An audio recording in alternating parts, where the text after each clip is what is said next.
Halo teman-teman XX1 Zone, gimana kabarnya hari ini? Saya doain semoga kalian sehat-sehat aja. Kali ini kita masih membahas mengenai petualangan Gus mencari ibunya. Kemarin Gus sudah berhasil menyelamatkan Jeb saat akan dieksekusi oleh orang-orang komunitas Laskar Satwa. Di sini Gus melanjutkan lagi perjalanannya bersama Jeb ditemani oleh Bear. Untuk itu buat teman-teman yang belum tonton alur cerita episode 1-4-nya, cek linknya ada di deskripsi ya. Langsung saja, ini dia ceritanya. Film bermula ketika seorang pemimpin pasukan pemburu hybrid bernama Jenderal Abbott mendatangi seorang dokter untuk menanyakan keberadaan sebuah buku catatan yang dianggap paling penting bagi mereka. Di sini dia mengatakan kepadanya bahwa buku itu sudah diberikan kepada Dr. Singh. Setelah mendapat informasi tersebut, Jenderal Abbott langsung membunuh wanita tersebut. Scene berpindah pada Gus yang sudah berhasil kabur dari komunitas Laskar Satwa bersama Jeb. Jeb mengucapkan terima kasih karena sudah menyelamatkannya dari harimau saat akan dihukum eksekusi. Mereka mengepalkan telapak tangan mereka masing-masing untuk membuktikan kalau mereka adalah tim. Karena merasa berhutang budi, Jeb pun menawarkan dirinya untuk mengantarkan Gus sampai bertemu dengan ibunya langsung di Colorado. Tentu saja hal itu membuat Gus merasa bersemangat karena mendapat dukungan langsung dari Jeb. Setelah beberapa menit kemudian, tak sengaja mereka bertemu dengan Bear yang sedang berada di atas pohon menunggu kedatangan mereka. Dia bermaksud ingin bertemu dengan Gus dan menunjukkan sebuah alamat yang sebelumnya sempat ia suruh temannya untuk mencari alamat rumah ibunya di Colorado. Kebetulan hari itu Bear juga akan pergi ke sebuah kereta, jadi mereka berencana untuk pergi bersama-sama ke kereta tersebut. Walaupun di sini Jeb terlihat terpaksa menuruti keinginan Gus. Akan tetapi perjalanan menuju ke kereta tidak semudah apa yang mereka pikirkan. Mereka harus melewati sebuah padang bunga berwarna ungu yang disebut lembah duka. Diduga bunga-bunga yang dimaksud itu beracun dan bisa mengakibatkan kematian. Singkat waktu, setelah sekian lama di perjalanan mereka sampai di tempat yang bernama lembah duka. Untuk melewati tanaman bunga tersebut, mereka harus menyeberangi sebuah jembatan tua yang sudah rapuh.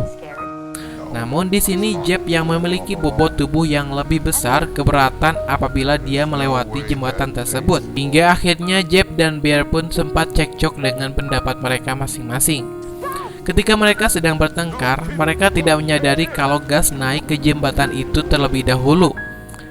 Gus perlahan-lahan berjalan ke tengah jembatan dengan sangat hati-hati, karena dia sudah muak dengan tingkah laku mereka yang selalu bertengkar. Sambil berjalan mundur, tiba-tiba Gus terjatuh memegang tali. Mereka mencari cara untuk menyelamatkannya. Akan tetapi ketika Jeb akan menolongnya, tiba-tiba tali yang dipegang Gus itu putus sehingga Gus jatuh tepat di atas bunga beracun tersebut. Dalam mimpinya Gus melihat boneka anjingnya membangunkan dia. Boneka anjing yang diberi nama Dog ini menuntunnya ke sebuah hutan di mana di hutan itu terdapat paba ayahnya yang sudah meninggal karena virus. Ayahnya berpesan kepada Gus untuk terus maju berpetualang mengejar kereta. Dan tak lama kemudian dia menghilang. Saat itu juga Jeff dan Bear datang menyelamatkan Gus. Untungnya Gus masih bisa bangun dan berhasil selamat dari racun bunga tersebut. Melanjutkan kembali perjalanannya sampai akhirnya tiba di sebuah rel kereta api.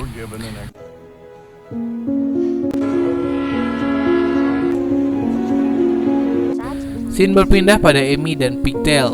Mereka menghabiskan waktu mereka untuk mengumpulkan para hybrid yang tersisa.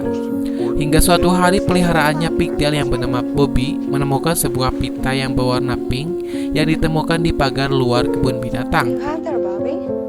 Amy yang melihatnya terlihat syok karena dia tahu kalau tempatnya itu sudah ketahuan orang dan tidak aman lagi untuk para hybrid. Scene berpindah lagi pada Dr. Singh yang sedang membersihkan bunga-bunga beracun di halamannya. Dihampiri oleh seseorang yang kebetulan sedang membagikan selebaran tentang hilangnya Nancy, wanita yang sempat ditendang oleh kuda kemarin sampai tewas. Namun di sini Dr. Singh tidak menjelaskan apa yang sebenarnya terjadi pada Nancy karena takut rahasianya bisa terbongkar. Ditambah lagi hari itu istrinya Rani sudah lama tidak meminum obat yang membuat kondisinya semakin mengkhawatirkan. Tiba-tiba Dr. Singh mendapat panggilan dari seseorang yang mengatakan kalau obat virus itu sudah ada di kliniknya. Tentunya hal itu membuat mereka merasa lega dan senang dengan adanya obat tersebut. Dr. Singh kemudian pergi bersama istrinya Rani untuk mengambil obat tersebut. Sesampai di sana, Dr. Singh mengira rekan kerjanya sudah pulang duluan sehingga dia bisa leluasa untuk mencari obat tersebut. Namun setelah dicari-cari, ternyata obat itu sudah tidak ada karena kehabisan hybrid. Seketika juga Dr. Singh langsung marah karena dia tidak bisa memberikan obat virus itu untuk Rani.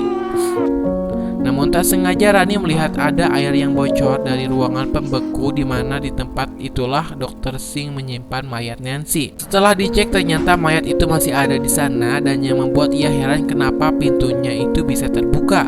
Dia curiga dengan rekan kerjanya sendiri, ditakutkan kalau rekan kerjanya sudah melihat mayat Nancy. Buru-buru dia langsung pergi keluar dari tempat itu, namun sudah terlambat. Semua orang sudah mengepungnya dan kini mereka tahu perbuatan dari dokter yang sudah menyembunyikan Nancy 3 hari yang lalu. Dan ditambah lagi mereka juga mengetahui kalau Rani itu sedang sakit virus. Mereka dibawa ke rumahnya dan diikat sama seperti orang-orang sebelumnya, menyiramkan bensin di sekitar rumah itu dan membakarnya hidup-hidup. Kini mereka hanya bisa pasrah dan tidak bisa berbuat apa-apa menunggu api itu membakar diri mereka. Namun di saat yang bersamaan sekelompok petugas menerobos masuk ke rumah Dr. Singh dan langsung padamkan api tersebut yang dipimpin langsung oleh Jenderal Abbott. Dan film pun berakhir sampai di sini. Mungkin untuk episode kelima sampai di sini dulu. Nantikan alur cerita selanjutnya untuk episode selanjutnya hanya di channel XX1 Zone. Sampai jumpa.